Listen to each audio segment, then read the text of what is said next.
Well, look, I'm running for office because I am really connected to family. Everyone's connected to their families, but I'm really impacted by family in really unique ways. I've got 4 sons.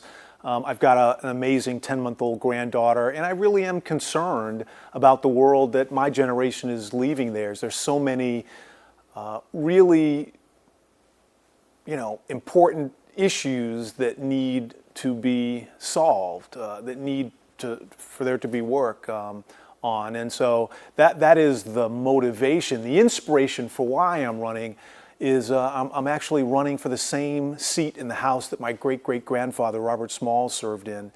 And of course, he was an enormous source of inspiration, but not the only source. If I'm elected, when I'm elected, I'll be the 4th in the last 5 generations of people in my family from South Carolina to serve in elected office. So I am motivated by the need to make a difference in this world, to try to impact things, kitchen table issues that really matter to people. My inspiration is to lean into this legacy and to try to make a difference.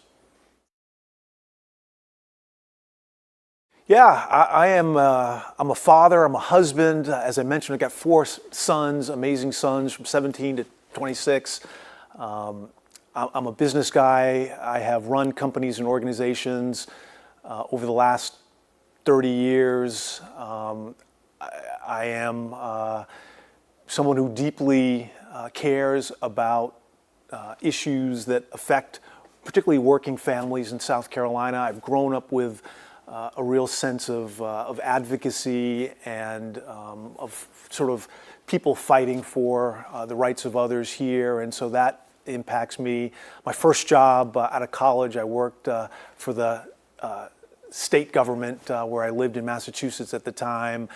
So I've had this sense of service and the sense that it's a really noble thing to do to try to serve others. And I'm at a point in my life where, again, I think the confluence of a number of different things is coming to push me forward to run. Yeah, as a business guy, I'm really concerned about the economy. Over the last few years, the top 1% created twice as much wealth as the rest of the 99% combined. And look, I'm a business guy, so I appreciate the opportunity that can come from business, but that just feels broken. We need to create a more inclusive economy where more people have a better opportunity to take advantage of their skills and hard work to take care of their family. I think on the other end of the employment spectrum, we need to preserve and protect Social Security and Medicare. These are not, like some people say, these are not entitlements. These are earned benefits that people have paid into with every paycheck that they've had since their first job when they were 15, 16 years old. And we need to do what it takes to preserve those. We can't pull the rug out from underneath seniors. I spent a lot of time thinking about the healthcare system. We're the only major industrialized nation that seeks to maximize profit on injury and illness in the way that we do. Medical debt is the #1 cause of bankruptcy in this country, and we can do better. We can create a more balanced kind of a system, and we need to do that. Building on healthcare, I just fundamentally don't believe that the government has any role to get in between a woman and her physician around very delicate matters around women's reproductive freedom. I think, I believe deeply that women have the right to make decisions about their body. But I take it further. I support the Equal Rights Amendment. I support pay equity. I support the Violence Against Women Act. And so I take my support for women's reproductive freedom a little more broadly. They don't call us the low country for no reason. We got to really get serious about the environment. We all need clean air. We all need clean water. We all need for our coastlines to remain intact. I just heard a report earlier today that said that NOAA is projecting one of the most severe hurricane seasons in history, coming up. We got to be ready for those things, and we've got to do things to try to offset that. So I think the environment is key. And, look, I think democracy itself is on the ballot.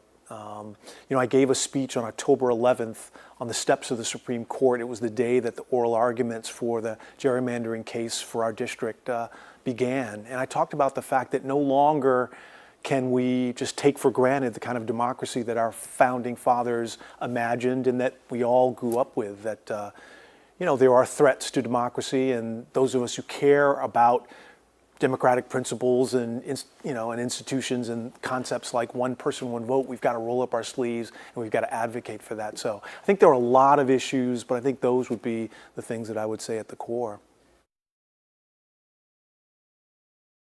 Well, quickly, I think I'm the most qualified in terms of my background. As I mentioned, beyond aspiration, I've got a career of 25 years running companies and organizations. I got back to Charleston in 2015. Former Charleston Mayor Joe Riley asked me to lead the International African American Museum project. Was the founding president and CEO, and that now arguably is one of the more important public institutions in the region, if not in the country. I've done the things of leadership. I've led teams, I have balanced budgets, I have hired, I've innovated, I've done business on 4 continents, I have engaged with foreign heads of state, I've had an opportunity to serve on the Chamber of Commerce of my community. Charleston Business Magazine named me one of the 50 most influential people in the region. The city of Charleston honored me with a day named after me because of my work with the museum. So I think I bring a compelling resume of achievement.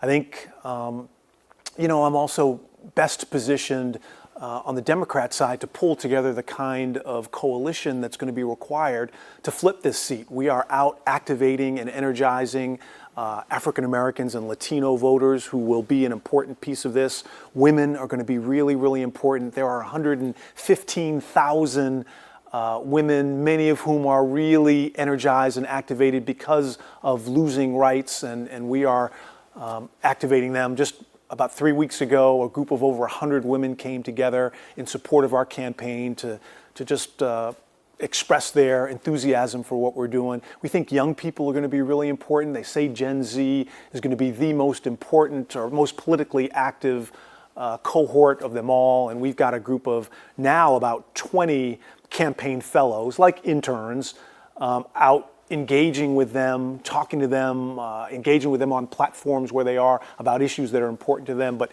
connecting them back to the campaign. And then, look, when Nikki Haley beat Donald Trump in the district, I think it proved that there are a larger group of moderate Republicans than we even imagined. And we're getting support from that group, and we're getting donations from that group. We find, moderate Republicans are typically driven by business interests, and I'm the only business guy in the race, and so we are connecting and resonating well with that group. So pulling that all together, I think, will be an important coalition. And then just lastly, really quickly, I would just say our campaign is outperforming the other campaign. We've raised more money, at least twice, if not more than twice as much money. We've got a great team that is prepared and ready to scale on June 12th.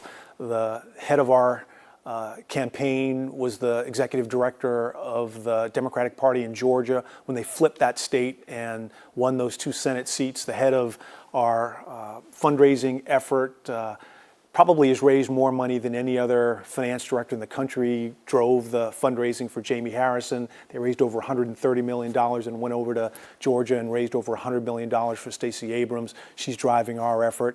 And then for us, what's going to be really important is we believe that building a good old-fashioned ground game is going to be really important, a sort of retail field organization. And the person running that for us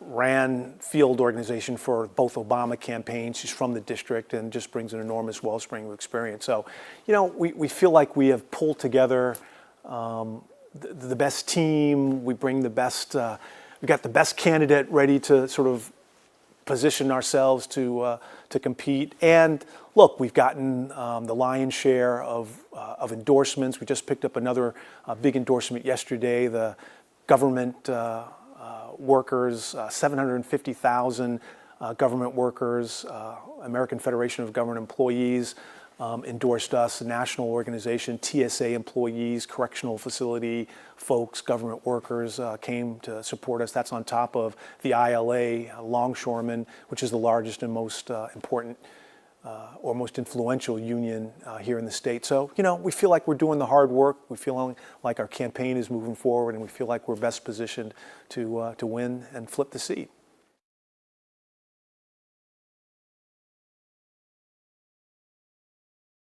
Well, I think we need to codify Roe. I think we need to ensure that women and their physicians who choose to access this medical procedure have the opportunity to do that. I think it's fairly simple. The next Congress needs to address that.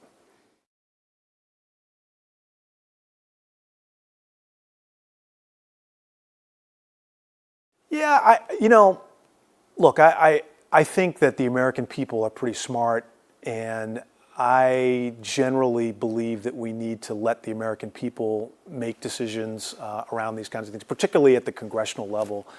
Look, one of the people who I look up to and who I feel is a mentor is Congressman Clyburn. He's been in Congress for a long time, for longer than many folks have been alive, young people. But he is one of the most effective people in the Congress, and I think he provides a sterling example of what can be done. And look, I know it may be that there's a lot of narrative about President Biden and his age, and frankly the other candidate as well. But look, I think President Biden has achieved. He has had an enormously productive first term. He's done a number of things that have moved the country forward, in my view, and I think he deserves another shot. So I just generally, perhaps in the Supreme Court, maybe in addition to some ethics kinds of reforms that need to be put in place, maybe you look at a 20, 25, 30-year kind of a term there. But in general, I think democracy is about the people expressing their points of view, and I don't think that we need to mess with that. Absolutely. I mean, I am descended from a long line of folks who believed in law and order, and I think, of course, we have to. It is our American system, and we fight hard and we campaign hard, but then we accept the results and we move on. Yeah, a lot of what I hear is that people want and need a government that works and that works for them. They feel like it's enriching the very wealthy, the super wealthy, but that a lot of working families are still trying to get their legs underneath them after COVID. A lot of people are critical of our current representative and say that she's off doing her best to get on national news and with her stunts, but not paying so much attention to the Low Country. And what I would just say is, look, I'm descended from a number of generations of people.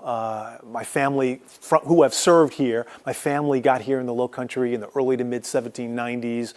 It is the highest and greatest aspiration of my life to serve the people here, and to give them someone who they know wakes up in the morning thinking about the Low Country, they know goes to sleep thinking about the Low Country, and who has their back. So I think broadly that's the issue, but then it goes back to the core kitchen table issues that I talked about.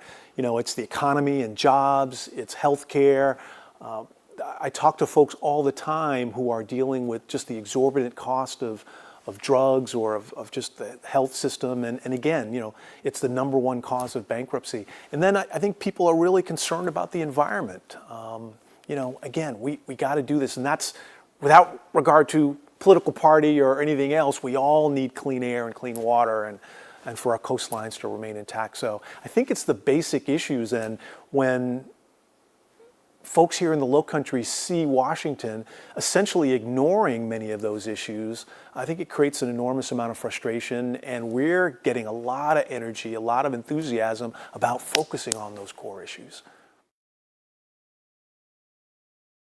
Yeah, I support both.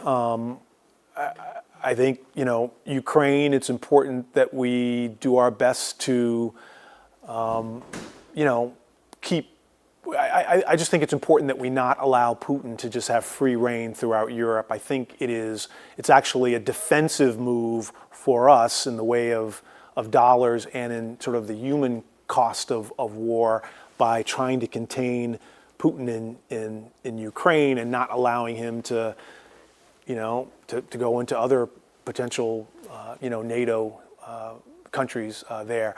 I think Israel, I support the United States, you know, support for Israel. I would add to the question, I also support our investment in Gaza. I think we've got to create, I think there needs to be something of a Marshall Plan for Gaza, and I think the United States needs to be an important part of that.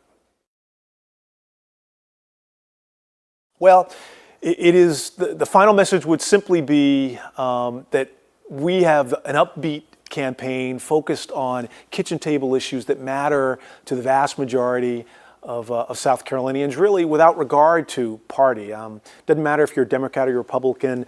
I go to groups a lot of times that are mixed from a partisan standpoint, and I say, who here needs a good job to take care of their families? Everybody's hand goes up. Who here needs Social Security and Medicare, you think, to you know, to be able to retire with some sense of dignity? Everybody's hand goes up. You know, we talk about health care. Everybody needs access to a health care system that delivers both high quality care but also at an affordable way.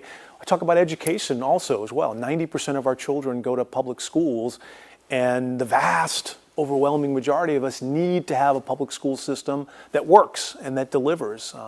And so that's a core issue. We're out focusing on the issues that really matter to people. I am building on a lot of the battles, the fights that were started by my ancestors generations past. I am looking to represent people, many of whom are descended from people that my ancestors represented, and it is the greatest honor that I could have to run and to represent these folks. Well, just, you know, again, I would just reiterate points that I made before, that on the Democrat side, you know, I'm the most qualified candidate. I've got, you know, 30 years, 40 years of total business experience, 25 years of leadership experience. I think when we put someone up against Nancy or whomever comes from the right, we've got to have someone who has a base of experience, and not just professionally. Look, I've raised a family. I've dealt with senior parents, lost a senior parent to a healthcare issue, had to fight with the healthcare system around his health. I've just lived a life that creates a sense of experience that will add to my ability to represent.